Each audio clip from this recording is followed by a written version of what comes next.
Hello and welcome to the Minimum Competence episode for Tuesday, March 26, 2024. I'm your host for today, Andrew Leahy, a tax and technology attorney from New Jersey. On today's episode, we have Assange's court reprieve, GOP donors aiding Trump's fraud bond, Bechtel-Scheims SEC settlement, and my column on direct file and the need for universal broadband access. Let's remember, each headline is a whisper from the dark, narrating tales of chaos silently stitched into the fabric of society. And read today's legal news. This day in legal history, March 26, 1975, marked a seminal moment in the global effort to curtail the proliferation of some of the most dangerous weapons known to humanity. The Convention on the Prohibition of the Development, Production, and Stockpiling of Bacteriological or Biological and Toxin Weapons and on their destruction, more commonly and tersely known as the Biological Weapons Convention, officially went into force. This landmark treaty represented the first multilateral disarmament agreement banning an entire category of weapons of mass destruction.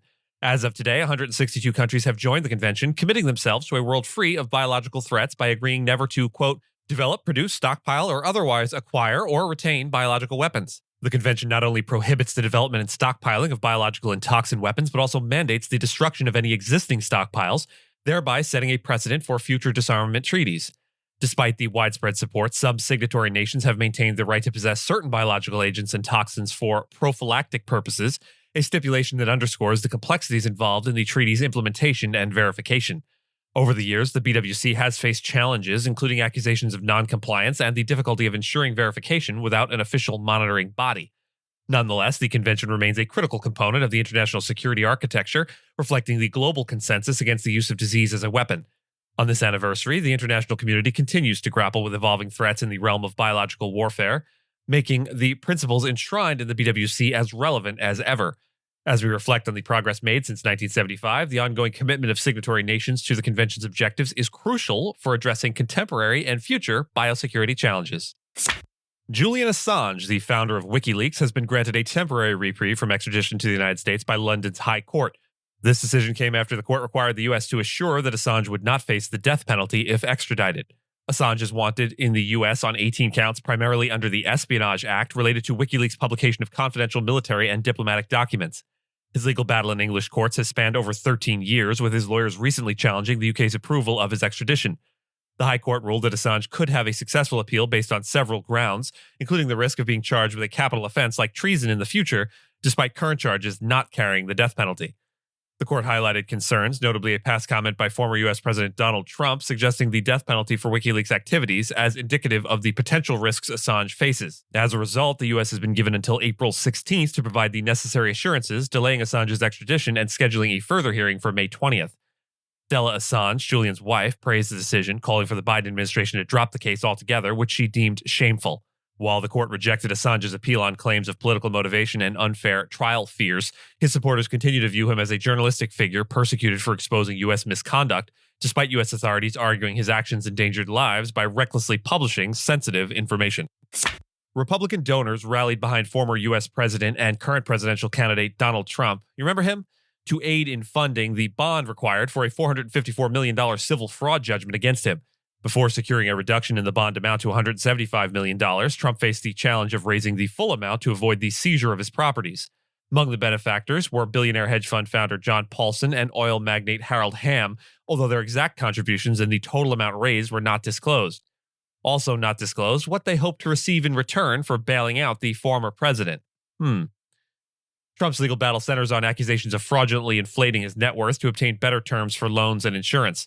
Despite claims from Trump's campaign that there was no coordinated fundraising effort and assertions of possessing sufficient funds to cover the judgment, reports surfaced of significant offers from donors, including one who proposed over $10 million towards the bond. Following a court decision allowing for a smaller bond, Trump confirmed his capability to meet the requirement promptly, emphasizing his readiness to post the necessary cash, bonds, or securities. This situation underscores Trump's enduring support among wealthy allies as he navigates financial pressures from legal judgments and campaign expenses ahead of the November presidential election against Democrat Joe Biden. Notably, both Paulson and Hamm are actively involved in fundraising efforts for Trump's campaign, highlighting the complex role of big money contributions in the political landscape. Additionally, Trump has hinted at considering Paulson for the Treasury Secretary position if reelected. There it is. The saga of funding Trump's bond raises questions about transparency and the potential for scrutiny from election regulators or federal prosecutors, given the limits on campaign contributions and the broad definition of political donations.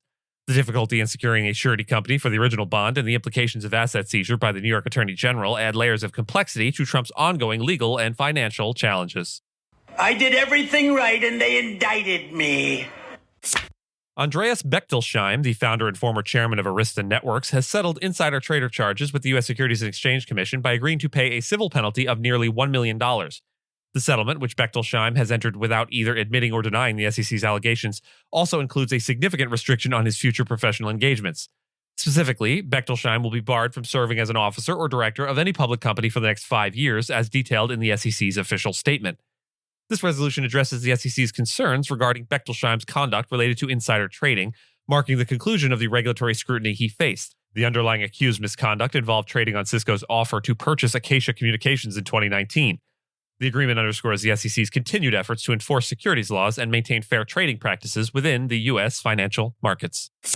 And look up in the sky, it's a bird, it's a plane. Nope, it's my column. In my column this week, I delve into the expanding landscape of digital government services and the imperative it places on the government to ensure universal broadband access, particularly for individuals with lower income. The IRS Direct File pilot program represents a significant step forward towards offering a free, government-run electronic filing system to the public, aiming to address the long-standing demand fueled by the limitations and costs associated with for-profit tax preparation software. This initiative, however, faces considerable hurdles, notably in ensuring equitable broadband access, especially in rural areas, and the widespread availability of internet-capable devices. It also highlights the critical role of public libraries and their staff in facilitating access to digital tax services, underpinning the broader challenge of digital inclusivity and equity. As the success of Direct File is contingent upon robust and equitable internet access, the urgency to bridge the digital divide is accentuated, with a particular emphasis on innovative solutions and increased funding to enhance broadband connectivity now. This includes exploring short-term alternatives such as subsidized satellite internet and bolstering public library resources to serve as pivotal access points for digital tax services. Despite nearly universal ownership of computers or smartphones in U.S. homes, disparities persist in broadband access across different demographic and regional groups, with a notable divide along age and racial lines, as well as significant gaps in rural areas and on American tribal lands. These disparities underscore the challenges some individuals may face in accessing the Direct File portal, despite its mobile-friendly design. Further, the expiration and depletion of funding for the Affordable Connectivity Program in the coming months may kick as many as 23 million households offline. These households, as you might imagine, trend towards lower income, the very groups for which Direct File can provide the most benefit. In light of this, the importance of public libraries as access points for the internet and tax assistance cannot be overstated, with the Volunteer Income Tax Assistance or VITA program poised to play a crucial role in expanding Direct File's reach. However, the reliance on library resources and staff underscores the need for targeted training and increased support for VITA volunteers, ensuring they are equipped to assist taxpayers with Direct File and other digital government services. Looking ahead, the expansion of government digital services like Direct File highlights the necessity of not only making these services accessible, but ensuring equitable internet access to prevent digital exclusion. As the government moves more services online, it is imperative to address the digital divide and ensure that all individuals, regardless of their socioeconomic status or geographic location, can benefit from these advancements.